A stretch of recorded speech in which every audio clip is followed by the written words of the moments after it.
네, 하나님 말씀 보도록 하겠습니다. 창세기 49장 16절부터 18절까지의 말씀입니다. 창세기 49장 16절부터 18절까지의 말씀, 제 성경으로는 구약성경 78페이지에 있습니다. 우리 저와 여러분이 한 절씩 교독하고 마지막 절은 합독하도록 하겠습니다. 창세기 49장 16절부터 18절까지의 말씀입니다. 다는 이스라엘의 한 지파와 같이 그의 백성을 심판하리로다. 섬이요 새길의 독사로다. 말굽을 물어서 그 탄자를 뒤로 떨어지게 하리로다. 합독합니다. 여호와여, 나는 주의 구원을 기다리나이다. 아멘. 네, 우리 주변에 있는 분들에게 이렇게 한번 인사하도록 하겠습니다. 당신이 나의 기쁨입니다. 네, 다시 한번 인사하겠습니다. 앞뒤로 인사합니다. 당신이 나의 행복입니다. 네, 꼭 그런 행복과 기쁨을 누리시는 우리 모든 성도들 되시기를 주님의 이름으로 축원합니다. 네, 오늘은 창세기 49장 16절부터 18절까지의 말씀을 가지고 저주 속에서 꽃피는 구원이라는 제목으로 하나님 말씀 증거하도록 하겠습니다. 사실 어제 좀 설교 준비가 다른 때보다 좀 일찍 끝났는데 이 꺼림직한 게 있잖아요. 다 못한 것 같다라는 그런 느낌. 그래가지고 이 단에 대해서 조금 더 이게 공부하고 연구하려고 뭘 열었다가 이 판도라의 상자를 열어가지고 잠을 한숨도 자지 못하고 설교를 전면 수정하는 일들이 벌어졌습니다. 그래서 단이 되게 싫으네요. 저는 어쨌든 이 단이 개인적으로 싫고 좋고 이런 걸 떠나서 이 하나님 말씀 가운데 일하시는 은혜가 전 있을 거라고 믿습니다. 그리고 또 그 밤에 하나님의 설교의 내용의 방향을 전혀 이렇게 싹 바꾸신 그 은혜가 또 있을 거라고 믿습니다. 그래서 먼저 양해의 말씀을 좀 드리면 이 설교가 오늘 단이 좀 어렵습니다. 어렵지만 그 어려운 가운데 주시는 은혜들이 전 분명히 있을 거라고 믿고 있습니다. 그래서 제가 최대한 쉽게 설명하려고 노력할 테니까 같이 잘 따라오시면서 이 단에게 주신 은혜가 무엇이었고 또 그의 인생을 통해 복음의 원리, 즉 구원의 원리가 어떻게 우리에게 설명되고 있는가를 잘 발견하셔서 그 가운데 하나님께서 주시는 깊은 은혜를 누리시기를 주님의 이름으로 축원합니다. 네, 이 12아들들에 대한 예언을 보시면 이스라엘 지파가 12명의 아들들로 야곱의 12명의 아들로 이루어진 걸 보게 됩니다. 그런데요, 아주 신기한 사실은 이게 신명기하고 또 요한계시록의 12지파의 목록이 나와요. 그리고 또 에스겔에서도 이 목록이 나오는데 그 목록이 나올 때마다 조금씩 변하는 게 있더라는 거예요. 그 변하는 과정 가운데 있는 이렇게 많은 설명들이 있는데 그중에 참 어려운 게 뭐냐면 이 단의 단지파가 빠져 있습니다. 요한계시록 7장에 나와 있는 구원자의 명단에서 단 대신에 누가 들어갔냐면요, 좀 특이해요. 어떻게 들어가냐면 요셉 지파라는 지파를 계시록에 넣었는데 그 넣어놓고 난 다음에 단을 빼고 그 자리에다가 누굴 넣냐면 거기에다가 갖다가 므낫세를 갖다 넣습니다. 보통 우리 요셉 지파가 에브라임과 므낫세잖아요. 근데 이 왜 므낫세를 갖다 넣었는지 이거는 저희가 요한계시록 강의를 하고 있기 때문에 그때 좀 설명하도록 하고요.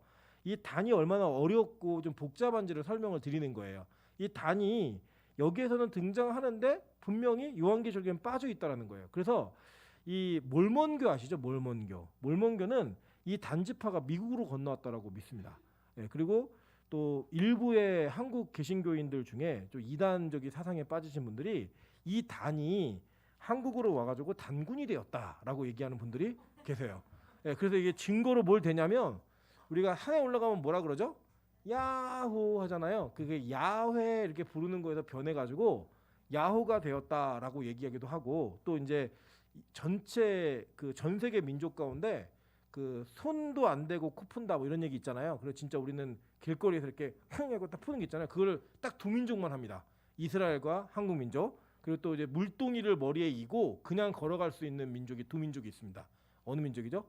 우리나라하고 이스라엘. 그리고 애가 쌍둥이가 태어나면 우리 첫 번째 나온 아이를 형이라고 부르는 나라가 두 나라가 있어요. 우리나라하고 이스라엘. 그래갖고 요것들을 증거로 몇 가지 해가지고 우리가 유대인의 뿌리에서 왔다라고 얘기하는 터무니없는 이야기가 있습니다. 이게 다 이런 어떤 어려운 상황 가운데 있는 일들 가운데 해석이 어려운 상황 가운데 있는 내용들이에요.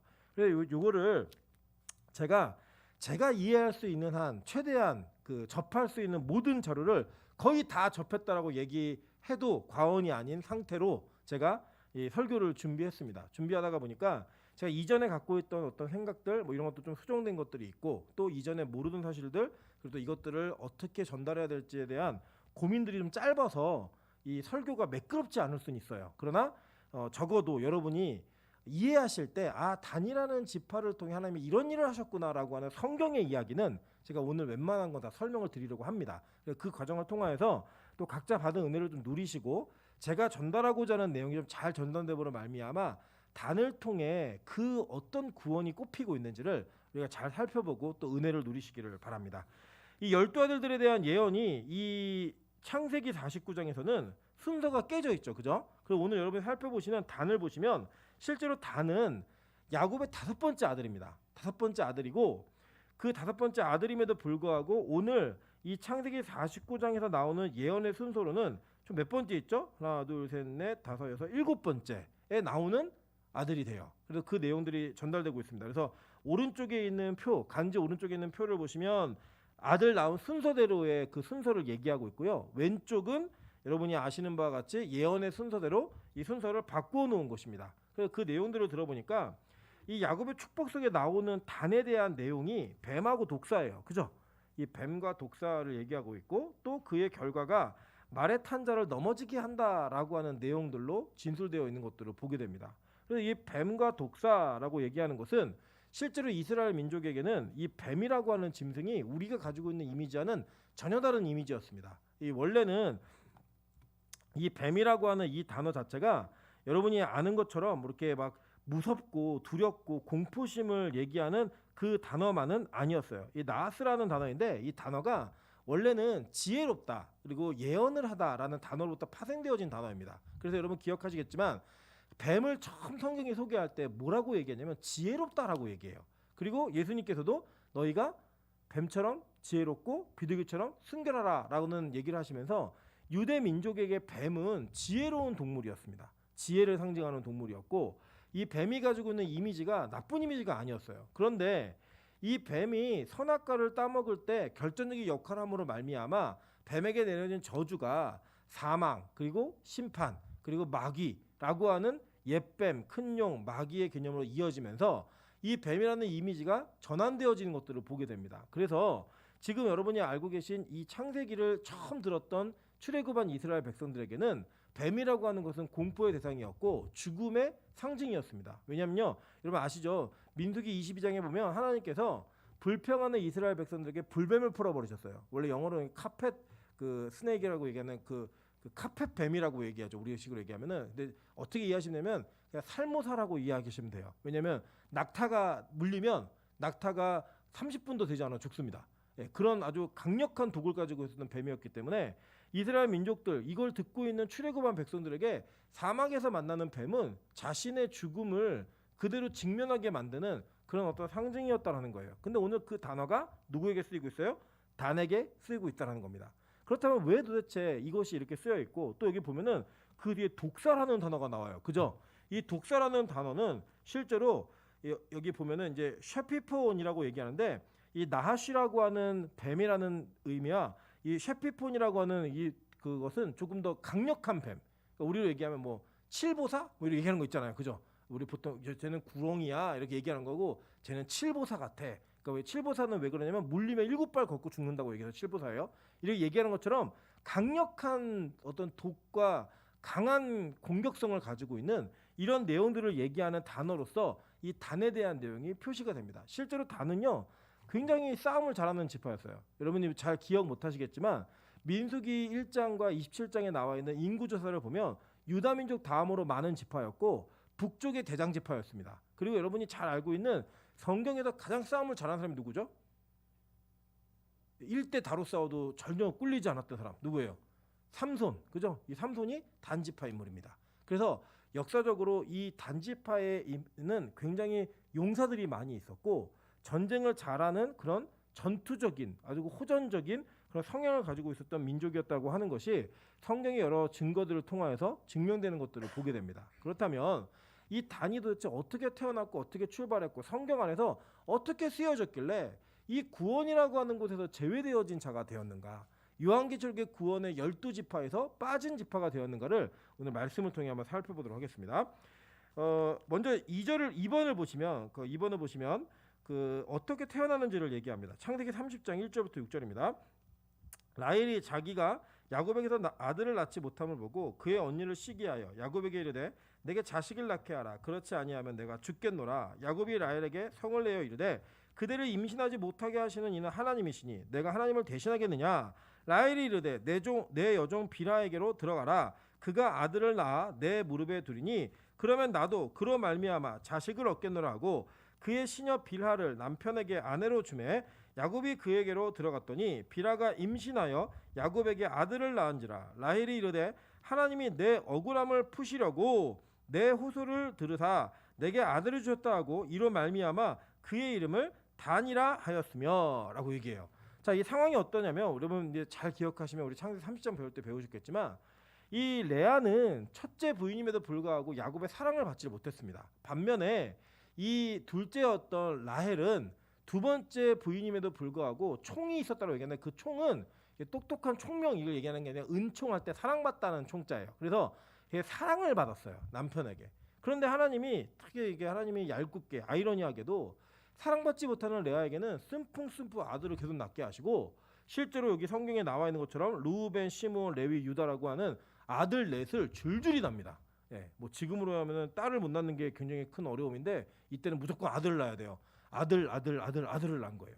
뭐 그럼 너무 기쁜 거죠. 그 기쁜데 지금 이 라헬에게는 뭐가 없냐? 아들을 안 주시는 거예요. 아이 자체를 안 주시는 거예요. 그러니까 이제 라헬이 너무 화가 나가지고 이 야곱을 붙들고 얘기하는 거예요. 제발 나로 아들을 좀 낳게 하라. 나로 아이를 낳게 하라라고 얘기하는 겁니다. 여러분 왜 그랬을까요? 이 라헬은 첫 번째는 이 야곱에게 있었던 언약의 내용이 무엇인지를 알고 있었습니다. 그리고 두 번째는 그 언니와의 경쟁, 그 질투 속에 시기와 질투가 그를 사로잡음으로 말미암아 어떻게든 이 경쟁에서 이겨야 된다라고 하는 그의 마음 가운데 욕심과 투쟁의 마음이 있었다라는 거예요. 그래서 이 아이를 낳는데 이 야곱이 뭐라고 얘기하냐면 야 내가 하나님이니? 이게 화를 내는 거예요. 반문하면서 내가 하나님이니? 내 마음대로 할 수 있는 게 아니잖아. 내가 안 했어? 하나님이 안 주시는 거 어떡해? 그리고 화를 낸 거예요. 그랬더니 이 라헬이 어떤 작전을 쓰냐면 그러면 내 여종인 빌하가 있으니까 이 빌하랑 연합을 해서 애를 좀 낳아줘. 그럼 내가 그 아이의 대모가 돼서 엄마가 돼가지고 이 아이를 내 무릎에 앉힐게 라고 얘기해요. 그러면 야곱이 뭐라 그래야 돼요? 말도 안 되는 소리 하지 마 이렇게 해야 진짜 남편인데 이 남편은 아무 말 없이 알았어 우리 들어가요. 예, 여러분 그래서 남편들을 너무 많이 믿지 마십시오. 어쨌든 성경도 보니까 야곱도 그랬다는 거예요. 야곱이 들어갔는데 실제로 애를 낳아요. 여기 보니까요 하나님이요 우리가 인본의 힘을 가지고 무언가 막 노력을 할 때 다 안 되게 하시는 게 아니에요. 그걸 되게 하세요. 실제로 성경에도 뭐라고 얘기하냐면 우리의 소원을 들어주신다는 거예요. 근데 그 들어주는 소원으로 말미암아 우리의 영혼이 쇠약해진다라고 얘기합니다. 여러분 이 장면을 보시면 뭐가 생각나지 않으세요? 이 집안에는요 이런 유래가 있었어요, 없었어요? 있었다고요. 누구에게요? 아브라함에게. 아브라함이 그 자녀를 기다리지 못하고 사라가 자기의 경수, 즉 생리가 끊어진 걸 보자 그가 어떤 작전을 세우죠? 자기의 몸종이었던 하갈을 아브라함과 합방시킴으로 말미암아 아이를 하나 낳습니다. 그 아이 이름이 뭐예요? 이스마엘. 그 이스마엘이라고 하는 그 아이의 후손들이 지금 버젓이 살아있고 그 일들이 어떻게 진행되었는지를 다 알아요. 심지어 누구도 알아요? 야곱도 알고 있다고요. 야곱도 알고 있음에도 불구하고 자기 뭐냐면 큰아빠예요. 큰아버지. 큰아버지가 누구냐면 이스마엘이에요. 그 이스마엘이라고 하는 그 큰아버지로 인해 아버지하고 어떤 분쟁이 있었는지 어떤 결론이 지어졌는지를 다 알매도 불구하고 여전히 이 집안은 그 하나님의 신분을 기다리는 게 아니라 자신의 인본을 통하여 어떤 일을 이루고자 하는 열심으로 이 세상을 살아간다라고 하는 거예요. 이게 누구의 모습이었냐? 바로 야곱과 라헬의 모습이었고 그 결론과 열매가 바로 단이었습니다. 여러분 이 단이라는 이름이 좀 여러분 익숙하지 않으시겠지만요. 히브리어로 이 단이라는 이름은 딘이라는 발음입니다. 근데 이 발음의 뜻이 뭐냐면 재판하다, 싸우다, 탄원하다라는 뜻이고요. 이것을 확장해서 얘기하는 게 단이에요. 이 단은 하나님이 판단하신다입니다. 그래서 여기다 주어를 붙이면 하나님이 판단한다. 이게 하나님이 생략되어 있는 건데 하나님이라는 단어를 실제 이름 속에다 갖다 넣잖아요. 하나님이라는 단어는 엘이에요. 엘. 그럼 단-엘. 그럼 뭐가 비슷해요? 다니엘. 다니엘이랑 이 단이라는 이름은 똑같은 이름입니다. 이 다니엘이라는 이름과 똑같은 이름이기 때문에 실제로 이 다니엘이 단지파였다라고 추측하는 학자들도 있어요. 집안의 이름이 흐르기 때문에. 그러나 우리가 정확하게 사실을 확인할 수 없지만 그 이름의 뜻은 하나님께서 판단하셨다, 억울함을 푸셨다라고 하는 그 내용으로 되어져 있지만 실제로는 그가 하나님을 의지해서가 아닌 자기의 인본으로 이 일들을 진행해 왔다라는 거예요. 자, 여러분 먼저 기억하셔야 될 거 이걸 기억하셔야 됩니다. 우리가 어떤 노력을 하고 어떠한 행동을 하느냐에 따라서 하나님이 우리의 구원 여부를 결정하시는 게 아니에요. 우리 이거 전제를 분명히 가지셔야 됩니다. 우리는 하나님의 선택에 의해서 구원받고 하나님의 유기에 의해서 지옥에 가는 것이지 여러분이 어떤 선택을 하고 어떤 행동을 하기 때문에 천국과 지옥이 결정되는 게 아니라는 겁니다. 그래서 이미 구원의 계획과 하나님의 통치의 계획 속에 단이라고 하는 인물을 어떻게 사용하실지는 누가 결정하신 거예요? 하나님이 결정하신 거예요. 유다도 마찬가지고 루벤도 다 마찬가지예요. 그러나 그렇게 결정되어진 자가 그렇게 될 수밖에 없는 행위를 하는 것을 하나님은 허용하십니다. 그 허용하신다는 개념이 뭐냐면 유기의 개념이에요. 왜냐? 우리 인간은 죄성을 가지고 태어납니다. 그래서 그 죄성 때문에 우리는 당연히 지옥 갈 수밖에 없는 행동과 삶을 하며 살아요. 그렇게 살아가는 존재들을 하나님이 선택하셔서 막으시고 고치심으로 말미암아 우리가 예배하는 자가 되는 것이지 우리는 원래 예배할 줄 모르는 사람이고 원래 예배를 안 드리는 인간들입니다. 그래서 그냥 그렇게 살도록 내어버려 두시는 거예요. 그래서 우리는 나중에 우리 인간 세계에서는 그렇게 사는 사람을 보고 야 네가 그렇게 사니까 지옥 간다라고 얘기할 수는 있지만 그 행동이 구원의 여부를 결정하는 것이 아니라 하나님이 결정하셨기 때문에 내어버려 두시는 거예요. 여러분 그거 되게 무서운 얘기입니다. 왜냐하면 우리가 행동만 고치면 구원받을 수 있다라고 얘기하면 어떤 사람의 행동 양식만 바꿔주면 그의 구원을 이루어낼 수 있어요. 그런데 하나님께서는 정해놓으신 일이기 때문에 그가 그런 구원의 계획이 없기 때문에 그 행동을 하게 하시는 거예요. 내버려 두시는 거라는 거예요. 그래서 내가 예배를 드리고 싶지 않고 하나님을 떠나고 싶고 하나님과의 거리가 자꾸 멀어지고 있으면 멀어지고 있는데 이게 통제가 안 돼요. 이게 자꾸 이 구원의 계획 속에서 내가 사라지고 있는 것이 전혀 나와 무관하게 느껴지는 아무렇지도 않은 이런 일들이 벌어진다. 이거는 여러분 누가 잘못했기 때문이 아니라 하나님이 이렇게 정하신 거예요. 되게 무서운 겁니다 이게. 그래서 여러분 예정론이라고 하는 것은 우리가 잘 기억하셔야 돼요. 지금 이 세상에서 어떤 사람을 보고 얘기할 수 없어요. 너는 구원받기에 탈락된 사람이야. 너는 구원받기로 결정된 사람이야. 절대 얘기 못해요. 그 얘기하면 이단입니다. 제가 말씀드릴게요. 정확하게 말씀드리면 이단이에요. 누군가의 구원을 인간의 기준으로 넌 돼 안 돼를 결정하는 건 다 이단이에요. 이건 누구만이 하는 거냐? 하나님만이 하시는 거예요.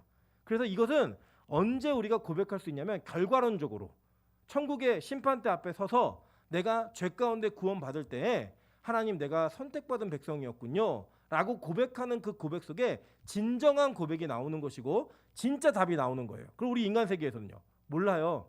누가 구원받았는지 모르고 누가 지옥 갈 사람인지 전혀 알 수 없습니다. 그래서 누군가를 포기하지 않고 기도하는 것이고 누군가에게 포기하지 않고 복음을 전하는 겁니다.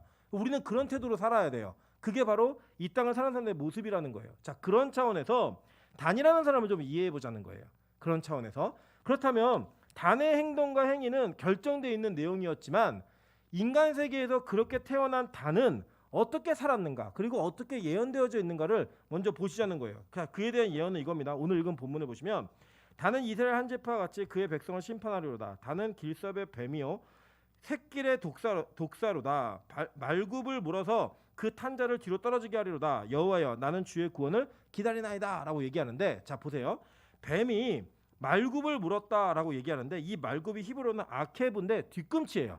네, 정확한 번역으로는 뒤꿈치라는 단어입니다. 그러니까 뒤꿈치를 물었다라고 얘기하니까 같은 창세기 안에 뱀이 뒤꿈치를 물었다고 하는 장면이 생각나시죠?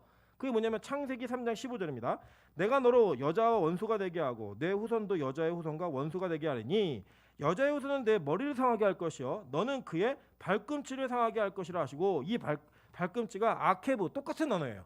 똑같은 언어로 사용되고 있다는 겁니다. 그러면 지금 같은 창세기 안에서 이 단어와 내용들이 동일하게 사용된 것을 보면 지금 단에 대한 예언은 우리가 볼 때 이게 좋은 예언이다라고 하기보다는 이 창세기 3장 15절하고 연관성이 있다라고 얘기하는 게 더 합리적이겠죠. 그죠?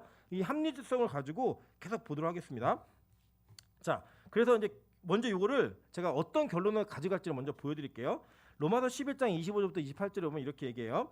형제들아 너희가 스스로 지혜 있다 하면서 이 신비를 너희가 모르기를 내가 원하지 아니하노니 이 신비는 이방인의 충만한 수가 들어오기까지 이스라엘의 덜어는 우둔하게 된 것이라 라고 얘기하는 거예요. 자, 쉽게 표현하면 이런 겁니다.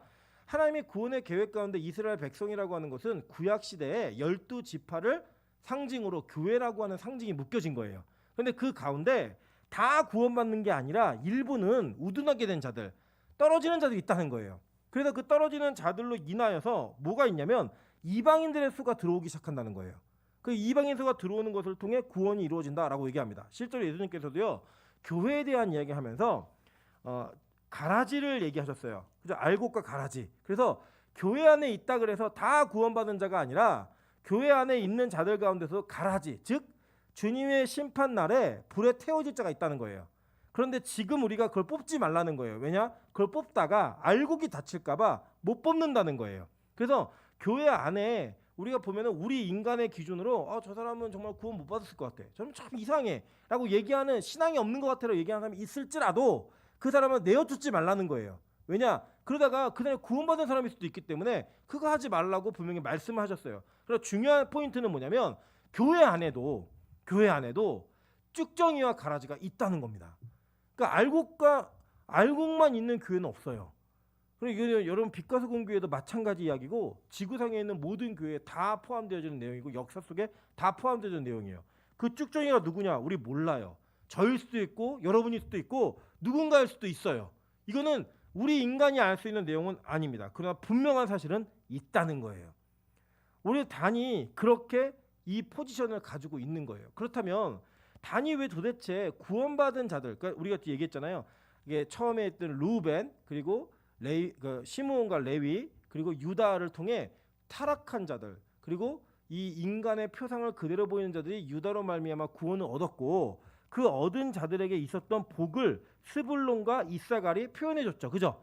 그리고 난 다음에 누가 등장하냐? 단이 등장하면서 이 단과 같은 자가 그러함에도 불구하고 있을 수 있다라는 거예요. 즉 무슨 얘기냐면 이 세상에 예수를 믿지 않는 자들이 있잖아요. 아예 구원의 복음도 모르고 교회에 발도 들이지 않는 자들이 있습니다. 그런 사람들 누구냐면 이 르우벤과 그리고 시므온과 레위 같은 타락한 모습의 사람들이라는 거예요. 근데 그 자들을 누가 구원했어요? 유다 지파의 예수 그리스도의 상징이었던 유다 지파를 통해 그들이 구원받았죠. 그죠? 그 예수를 통해 구원받는 자들이 있다는 거예요. 그리고 그 구원받은 것을 통하여서 하나님이 주시는 복을 누리는 자들이 있습니다. 그죠? 그런데 그 가운데에 그러니까 교회에서 예배를 그런 과정을 통해 들어온 것 같은데 그 중에 단과 같은 자가 있다는 거예요. 이해되시죠? 무슨 말인지. 예. 그러면서 이 단이 구원받지 못함으로 말미암아 구원받는 자들이 생긴다는 거예요. 오늘 로마서의 이야기가 그 이야기예요. 그래서 이 단의 저주, 그리고 단은 하나님께 버림받는 지파가 되어지지만 그 버림받음을 통하여 구원받는 자들이 생긴다라는 내용이 담겨져 있는 게 바로 오늘 있는 내용 속에 있는 복음의 내용입니다. 이해되셨어요? 여기까지? 이게 좀 결론적인 내용인데 이 과정들을 하나하나 풀어가도록 할게요. 자, 그렇다면 왜 도대체 단은 선택받지 못한 자로서의 표현이 되어지는가? 내용들을 좀 보도록 하겠습니다. 자, 사사기 1장 34절 보겠습니다. 아모리 족속이 단 자손을 산지로 몰아넣고 골짜기에 내려오기를 용납하지 아니하였으니 라고 얘기해요. 여러분 잘 기억하시겠지만 우리가 시므온을 살펴볼 때 이 사사기를 봤어요. 왜 봤냐면요, 처음에 사사기에 백성들이 묻습니다. 하나님께. 하나님, 누가 먼저 올라가서 싸울까요? 라고 물어요. 그때 누가 먼저 올라가라 그러죠? 유다가 먼저 올라가라 라고 얘기했어요. 그랬더니 유다가 시므온에게 너 나랑 같이 가서 싸우자라고 얘기했어요. 이유가 뭐였죠? 유다 지파의 지경 내에 시므온 땅이 있었어요. 그래서 같이 가자고 얘기했고 그 장면을 통하여 이 시므온은 큰 힘을 들이지 않고 자신들의 희생과 노력이 아닌 유다 지파의 희생과 노력을 통하여 그 땅의 기업을 얻는 자가 되었습니다. 우리가 그거를 이제 신약으로 넘어와서 누구랑 누구의 관계 속으로 표현했죠? 예수 그리스도와 시몬 베드로의 관계 속에서 원래는 마땅히 예수를 버리고 떠난 자, 그리고 절대 구원받을 수 없는 자가 예수 그리스도 유다 지파의 후손이었던 다윗의 후손이었던 예수로 말미암아 어떻게 구원을 얻는가 이것을 설명했습니다. 기억나세요? 예, 그 기억이 사사기 초반부에 나오는 내용이에요. 그래서 사사기 전체는 유다로 말미암아 각 지파가 어떻게 땅을 얻게 되어지는가를 설명하는 겁니다. 그래서 이게 언제 성취가 되냐면 다윗 시대로 넘어가서 사무엘 상하 시대로 넘어가고 다윗이 왕이었을 때 유다 지파 왕이었잖아요. 그죠? 유다 지파의 왕이었던 다윗이 이스라엘 전체를 통일하고 그 전역에 있는 적들을 다 부숨으로 말미암아 모든 지파가 그 땅을 다 얻게 되는 거예요. 이해되시죠? 자, 그 가운데 사사기 1장에서는 단지파가 자신의 땅에 그 일부도 얻지 못하는 그 내용을 설명하고 있어요. 그런데 여러분 잘 보세요. 사사기의 전쟁은 개개인 지파들의 능력으로 한 거예요? 하나님을 의지하는 마음으로 한 거예요? 예? 이 전쟁은 각 지파의 능력에 따라 이기고 졌어요? 아니면 하나님을 의지하는 것에 따라 이기고 졌어요? 하나님을 의지하는 것에 따라 이기고 진 거예요. 그렇다면 단은 원래 싸움을 잘하는 족속이었잖아요. 싸움을 잘하는 족속임에도 불구하고 그들이 이 아모리 족속의 땅, 그 땅을 한 치도 얻지 못했던 그 내용은 뭘 의지하지 않았다는 거예요? 하나님을 의지하지 않은 지파였다는 거예요. 이 지파는 아예 의지를 안 했습니다. 실제로요. 그래서 하나님이 그들에게 기회를 주신 게 뭐냐면 삼손이에요. 삼손. 자, 사사기 13장 1절부터 4절입니다. 이스라엘 자손이 다시 여호와의 목전에 악을 행하였으므로 여호와께서 그들을 40년 동안 블레셋 사람의 손에 넘겨주시니라. 소라 땅 단 지파의 가족 중 마노아라 이름하는 자가 있더라. 이 마노아가 누구냐면 삼손의 아버지입니다. 삼손에게는 여러분 사사기 13장부터 16장까지가 삼손 이야기예요. 제일 길어요. 그리고 실제로 순서로는 12번째 사사여서 마지막 완성을 이루는 것처럼 보이는 사사입니다. 그런데 이 사사에게 주어진 능력이 뭐냐면요. 여러분 삼손이 힘만 세다라고 이해하시는데 힘이 어느 정도 세냐면 성문을 지고요. 산을 올라가는 사람이었어요. 그러니까 지금 우리로 따지면 뭐 힘으로는 전 세계에서 그 어떤 누구도 비빌 수 없는 사람이에요. 이 사람이 머리까지 좋아요. 수수께끼를 내는데 이 수수께끼가 그 히브리어 언어 유희로서는 이게 알고 나면 와 어떻게 이렇게 기발한 수수께끼를 내지? 라고 할 정도로 지혜로운 사람만이 만들 수 있는 수수께끼였어요. 그러니까 삼손은 모두 좋았다고요? 머리도 좋고 힘도 좋은 사람이었어요. 한쪽만 하나만 있는 게 아니라 이 문무를 겸비한 사람이었습니다. 그럼에도 불구하고 이 사람이 한 일이 뭐냐? 블레셋 여자 뒷구멍이 쫓아다니고 맨날 술 먹고 나실임에도 불구하고 자신에게 주어진 구원의 기회를 박탈될 만큼의 그 나실에서의 언약을 다 배반하는 그 머리가 잘려서 힘이 없어진 게 아니고요.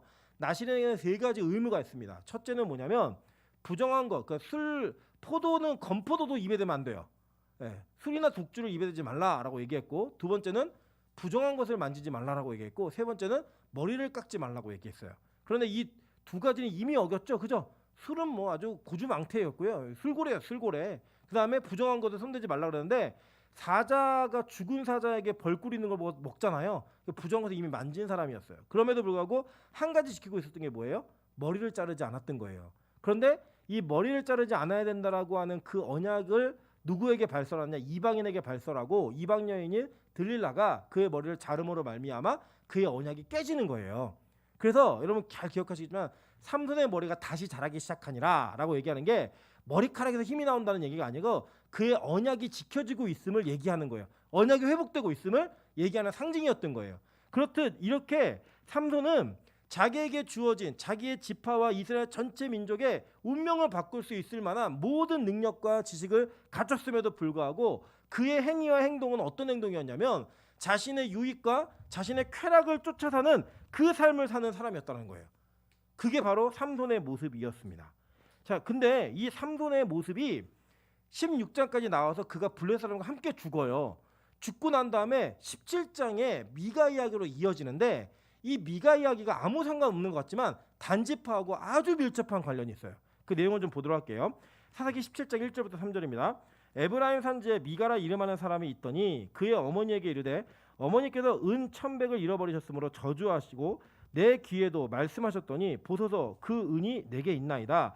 내가 그것을 가졌나이다 하니 그의 어머니가 이르되 내 아들이 여호와께 복받기를 원하노라 라고 얘기해요. 이게 이 미가 집안의 에피소드가 하나 있었는데 뭐냐면 엄마가 은 1,100을 잃어버린 거예요. 그럴 때 엄마가 저주한 거예요. 이 가져간 놈 빨리 객사해라, 뒤져라 막 얘기한 거예요. 저주한 거예요. 그랬더니 이 자식이었던 미가가 사실 어머니 그 돈 저한테 있어요 라고 얘기를 하니까 어머니가 이걸 취소하는 거예요. 이 저주를 취소해갖고 뭐라고 했냐면 여호와께 복받기를 원하노라 이렇게 바꾼 거예요.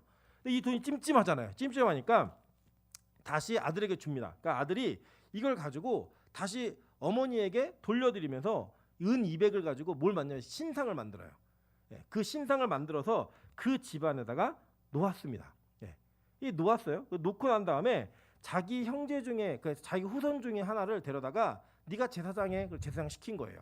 그랬는데 그 제사장을 시킨 그 상황 가운데 이 내용을 성경은 뭐라고 정리하면서 표현하냐면 자 보세요. 창세기 18장 1절에 그때 이스라엘에 왕이 없었고 라고 얘기해요. 이 17장이 그 내용이에요.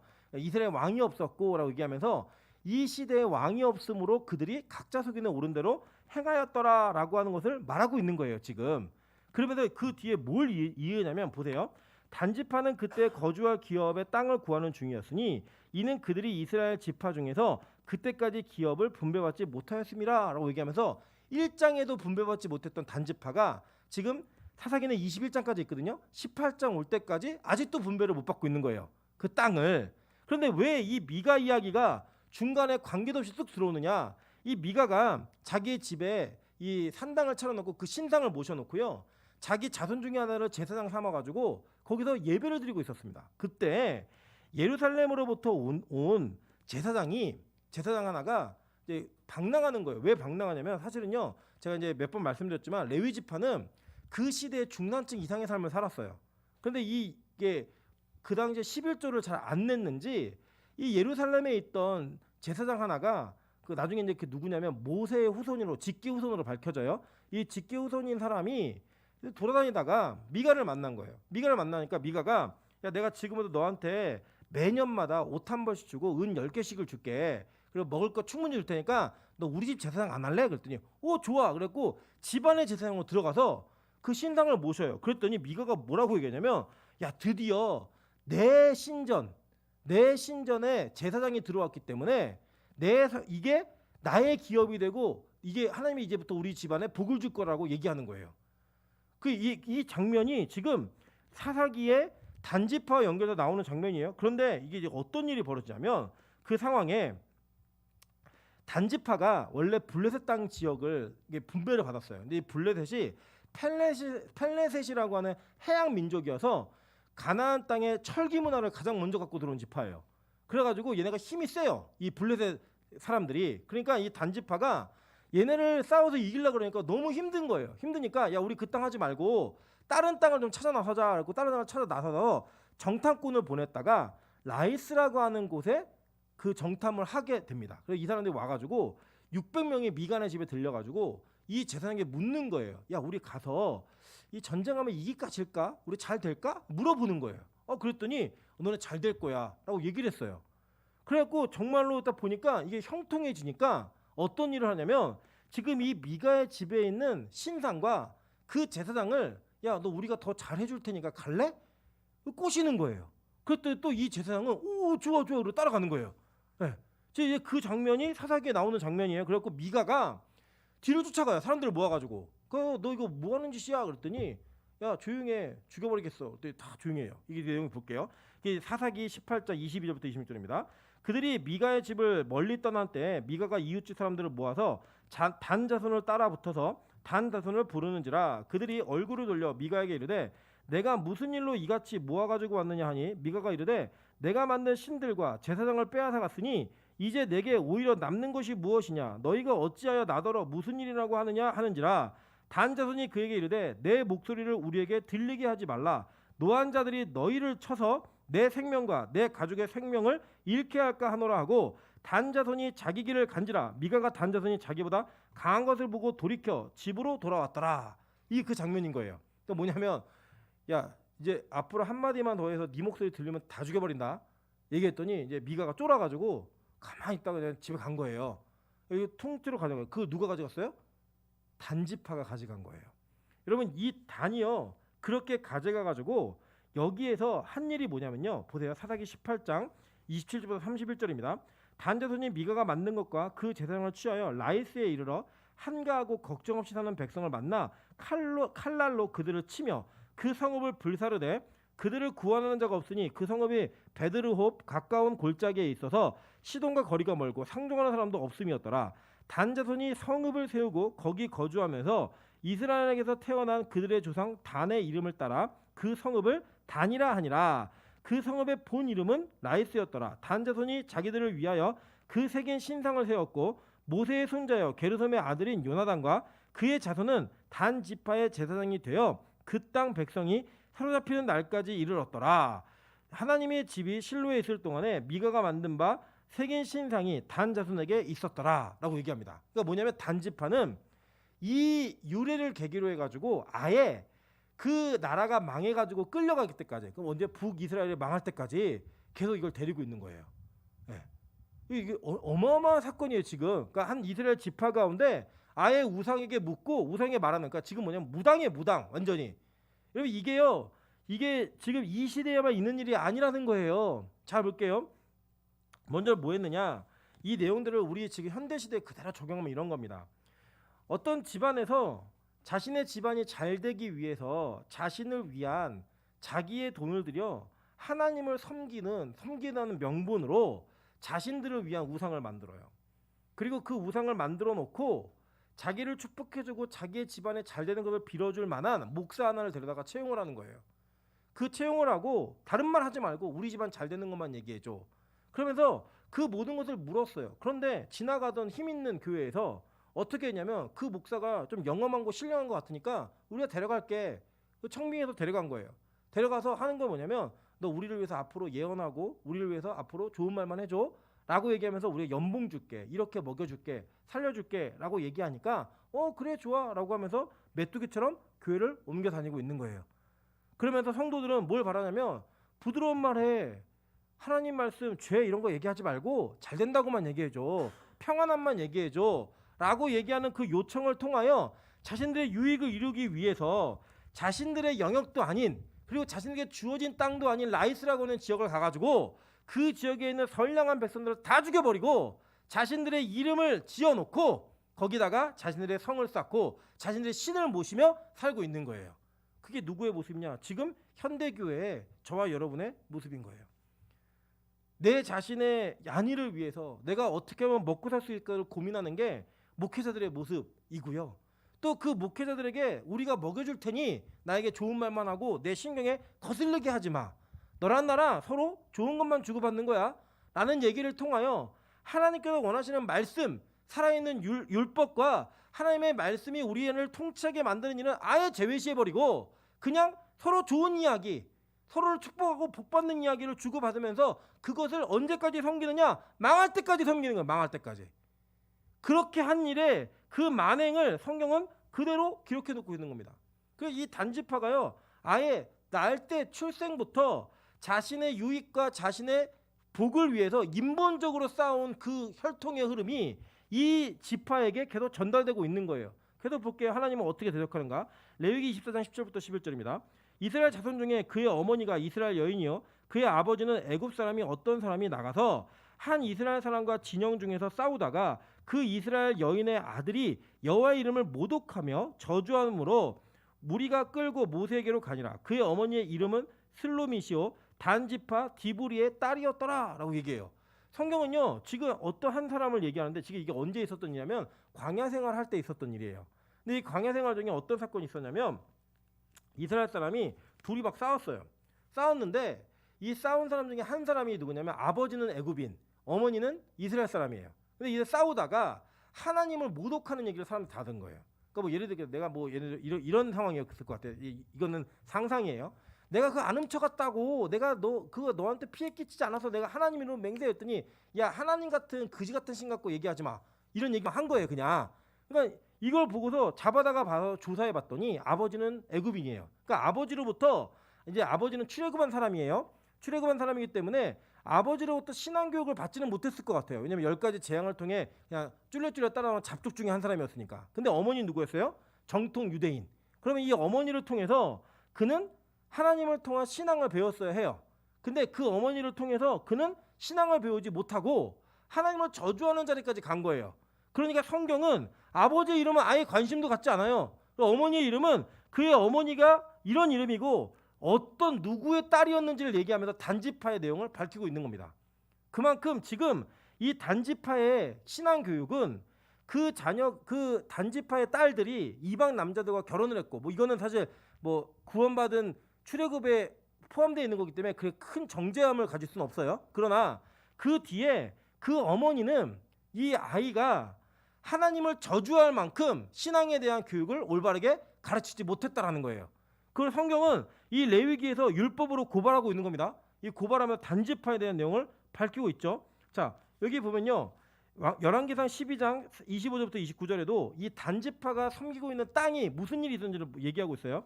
여로보암이 에브라임 산지에 세겜을 건축하고 거기서 살며 또 거기서 나가서 분회를 건축하고 그의 마음에 스스로 이르기를 나라가 이제 다윗의 집으로 돌아가리로다. 만일 이 백성이 예루살렘에 있는 여호와의 성전에 제사를 드리고자 하여 올라가면 이 백성의 마음이 유다 왕 된 그들의 주 르호보암에게로 돌아가서 나를 죽이고 유다 왕 르호보암에게로 돌아가리라 하고 이에 계획하고 두 금송아지를 만들고 무리에게 말하기를 너희가 다시는 예루살렘에 올라갈 것이 없도다.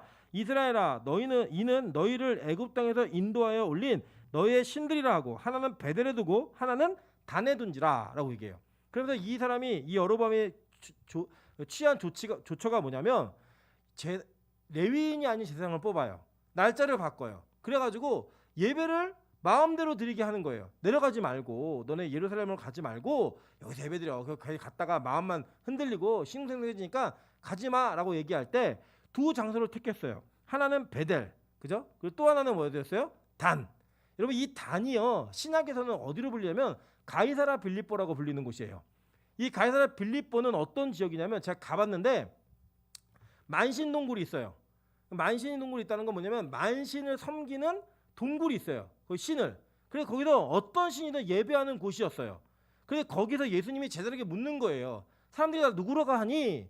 그때 뭐 선지자라고 얘기해요, 뭐 엘리야라고 얘기해요, 에레미야라고 얘기합니다. 그때 너희는 나를 누구라고 하느냐라고 얘기했더니 거기서 베드로가 주는 그리스도시요 살아계신 하나님의 아들이십니다라고 얘기하면은 그 만신전 굴이 있는 위가 다 반석이에요. 어마어마. 그 반석 위에 내가 교회를 세우리니라고 그 장소의 환경을 이용해서 말씀하시는 거예요. 즉 뭐냐면 그 가이사라 빌립보는 예전에 단이었고 그 단의 원래 이름은 라이스였는데 여기에다가 단지파가 우상숭배를 하기 시작한 게 그 우상숭배가 전통이 되어서 로마 시대 때는 거기가 만신, 수많은 신들을 예배하는 곳이 되었다는 거예요. 그러니까 그 전례, 그 출발 이런 것들이 다 누구로부터 나왔다? 단으로부터 나온 거예요. 계속. 이 단으로부터 나와 있던 그 과정을 통하여 그의 지파가 나중에는 하나님의 계획과 통치 가운데 제외되어지는 그 요한계시록에 빠져요. 그 빠지게 되는 결론까지 도달하게 되는 이런 일들이 그의 인생 가운데 벌어졌다는 겁니다. 여러분 보세요. 우리가요 사실은 하나님을 섬긴다라고 말하면서 그 하나님을 섬길 때에 정확하고 분명한 하나님의 응답이 안 오니까 우리 이번 그 금요일 날도 우리 이주환 강사가 설교하면서 그런 얘기했죠. 뭐 하나님의 응답이 잘 안 온다. 그러니까 뭐 살아계신지 아닌지 모르겠다. 그런데 이제 점쟁이한테 가면 어떻게 해요? 응답을 금방 해주잖아요. 그죠? 바로 5만 원만 주면 돼, 안 돼. 뭐 사과나무 심지 마, 심으면 죽어. 막 이런 얘기하면서 다 얘기해줘요, 다. 그럼 뭐 실존하는 것 같은 거예요. 그 악신들은. 근데 응답이 안 온다는 거죠. 그 왜 그러냐면 저는 이렇게 생각해요. 여러분 우리가 우리 인생에 하나님의 성령의 통치를 온전히 받으면 응답이 왜 없어요? 있어요. 근데 우리 모를 뿐이에요. 내가 예민하고 민첩하지 않으니까 그 관계성이 안 오는 거예요. 그래서 여러분 왜 신약교회에 제비가 없어졌냐면 옛날에 제비 뽑았잖아요, 다. 근데 신약시대에 제비를 안 뽑아도 돼요. 왜냐하면 기도하면 성령께서 응답을 주셨다고요. 그리고 그게 너무나 보편적인 일이었어요. 그냥. 그러니까 제가 사도신경 강의할 때 설명했잖아요. 성부, 성자, 성령에 대해 설명하는데 성령은 딱 한 줄이에요. 성령을 믿사오며. 한 줄이었어요. 왜요?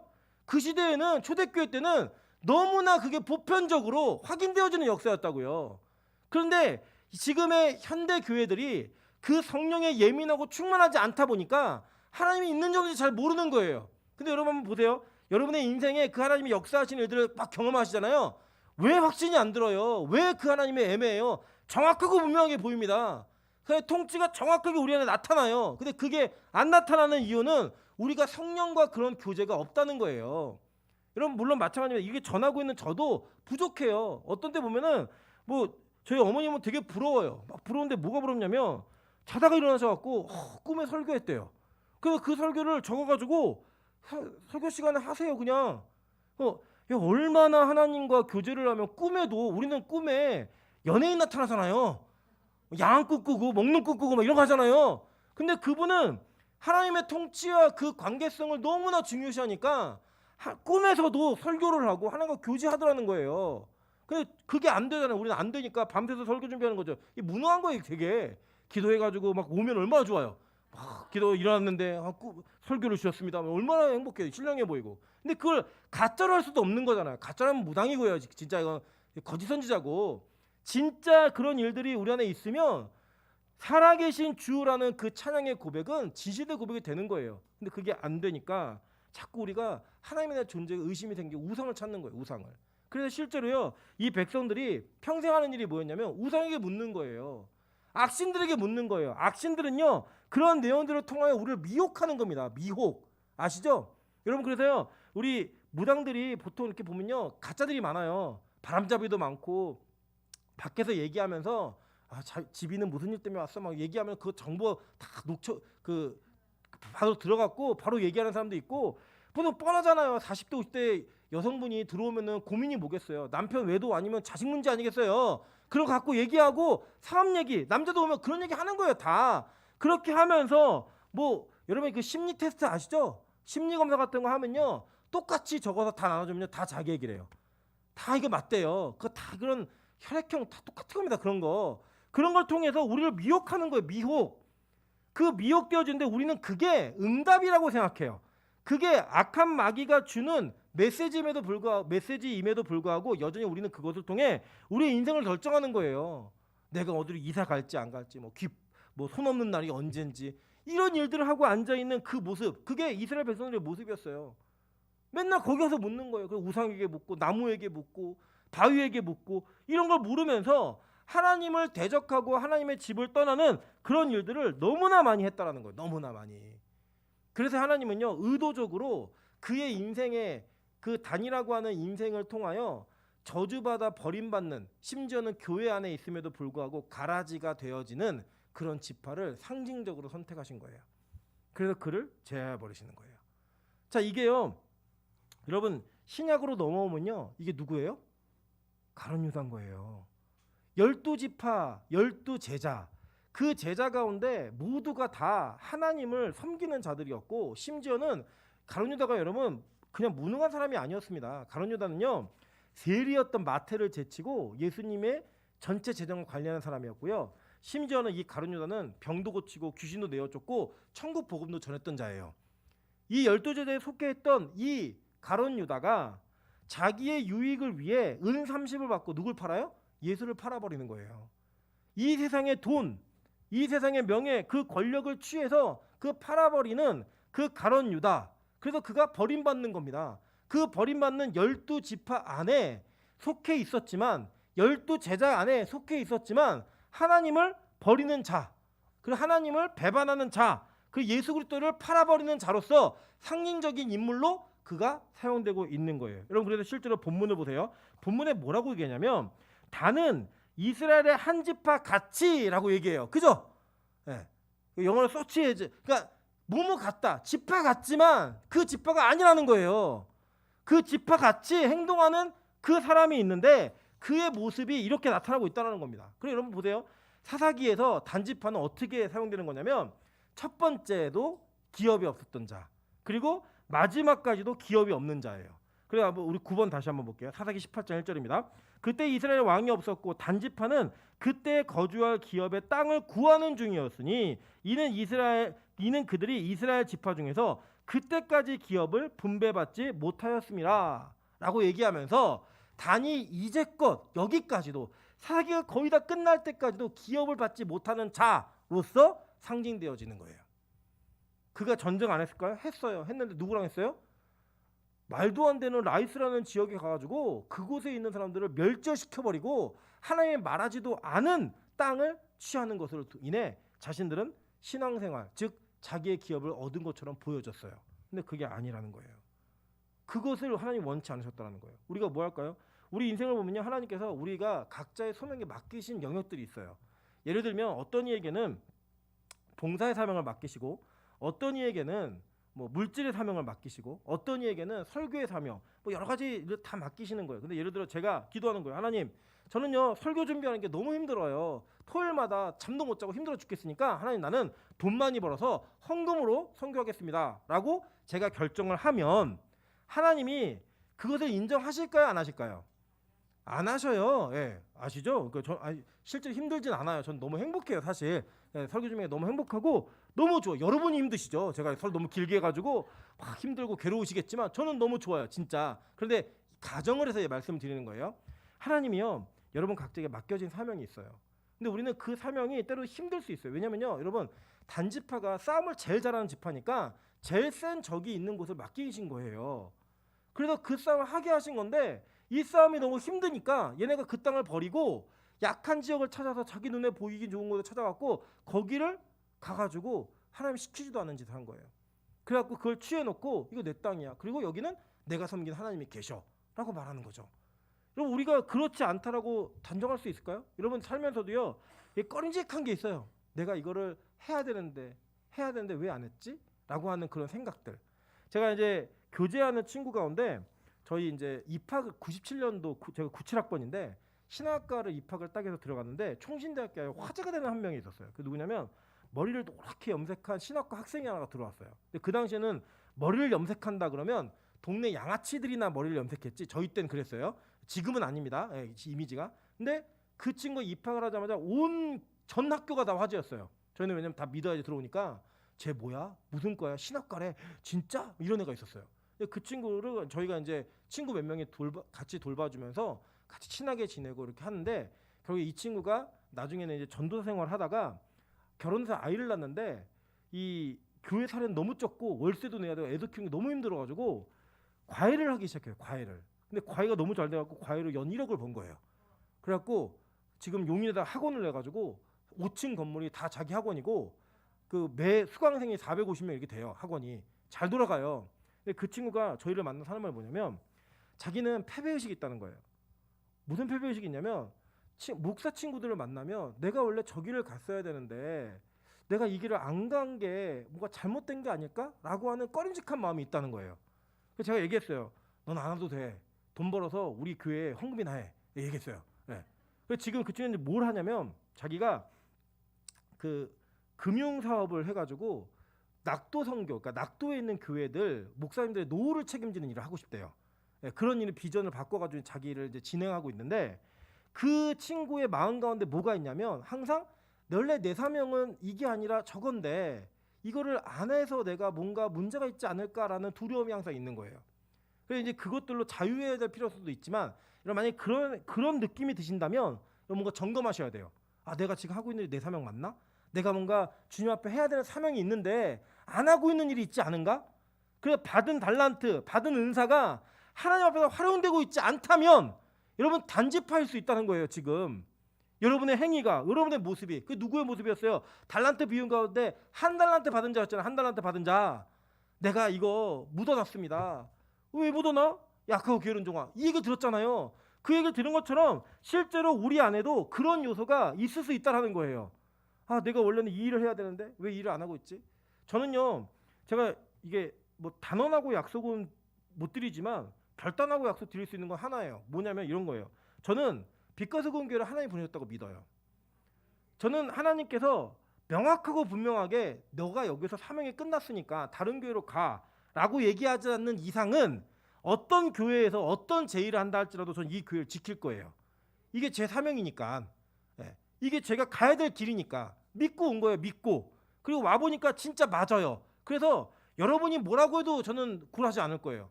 그 응답이 없으면 여러분이 가라 해도 안 갈 거고요.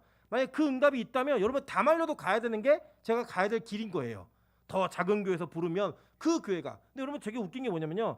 한국 교회 목사님들은 작은 교회에서 부르는 거 하나님 뜻이라고 얘기 안 해요. 작은 교회는 아예 부르지도 않아요.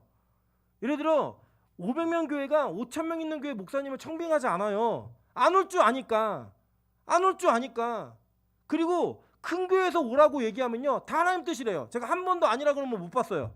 진짜 못 봤어요. 다 하나님 뜻이래요. 심지어는 어떤 분은 자기랑 비슷한 교회에서 오라고 얘기하니까 그 교회가 분란이 있고 분쟁이 있으니까 안 간다고. 하나님 뜻 아니라고 얘기했어요. 그런데 한국에는 초대형 교회가 부르니까 가시더라고요. 아무 고민 없이 가시더라고요. 여러분 그거는요 정말 저는 아니라고 생각해요. 저는 오히려 그런 일이 있었으면 좋겠어요. 저는 그 부족하지만 이 원칙은 있었어요. 어떤 교회들에게서 제가 부교육자 사역직을 구할 때 어떤 교회들에서 복수의 교회가 오라고 얘기했을 때는요, 저는 항상 선택한 게 어려운 교회 갔어요. 제가 항상 어려운 교회 갔고 힘든 교회를 갔어요. 사례에 연연하지 않았고 그렇게 했습니다. 근데 저도 이제 지킬 게 생겼잖아요. 부인도 생기고 아들도 생기고 딸내미도 생기고 이제 이게 생기게 되면 저도 그런 고민을 하겠죠. 그런 고민에 어려움이 있겠죠. 그래서 저를 위해서 계속 기도해 주세요. 하나님, 자기의 사명을 감당해가는 사람이 될 수 있게 도와달라고. 하나님의 비전에 의해서만 움직이는 백성이 될 수 있게 도와달라고 기도해 주세요. 그래야지만 지킬 수 있는 거예요. 저도 그렇게 기도하겠습니다. 어떻게 기도하느냐? 하나님, 우리 교회 성도들이 하나님 주신 각자의 사명과 비전대로 맡기신 일을 하는 그런 하나님의 백성 될 수 있게 좀 도와주십시오. 자기의 것이 아닌 것들, 내 영역이 아닌 것들 하지 말고 몸으로 섬겨야 되는 분들은 몸으로 섬기고 물질로 섬겨야 되는 물질로 섬기고 희생과 봉사로 섬겨야 되는 그렇게 섬기는 것을 통하여 하나님의 교회가 이루어질 수 있게 좀 도와주십시오. 기도할 거예요. 여러분 그렇지 않으면 우리 다 단되는 거예요. 여러분 단이 완전히 끝났을까요? 성경은 그렇게 얘기 안 하더라고요. 에스겔 48장 1절입니다. 모든 지파의 이름이 이와 같으니라. 북쪽 끝에서 헤들론 길을 거쳐 하맛 어기를 지나서 다메섹 경계선에 있는 하살 에논까지 곧 북쪽 하맛 경계선에 미치는 땅 동쪽에서 서쪽까지는 누구의 몫이래요? 단의 몫이라고 얘기하면서 에스겔은요, 회복되어지는 땅을 환상으로 보고 얘기한 거예요. 지금 그 얘기를 할 때 단의 몫이 여기 나와 있다라고 얘기를 해요. 에스겔 48장 30절에서 32절입니다.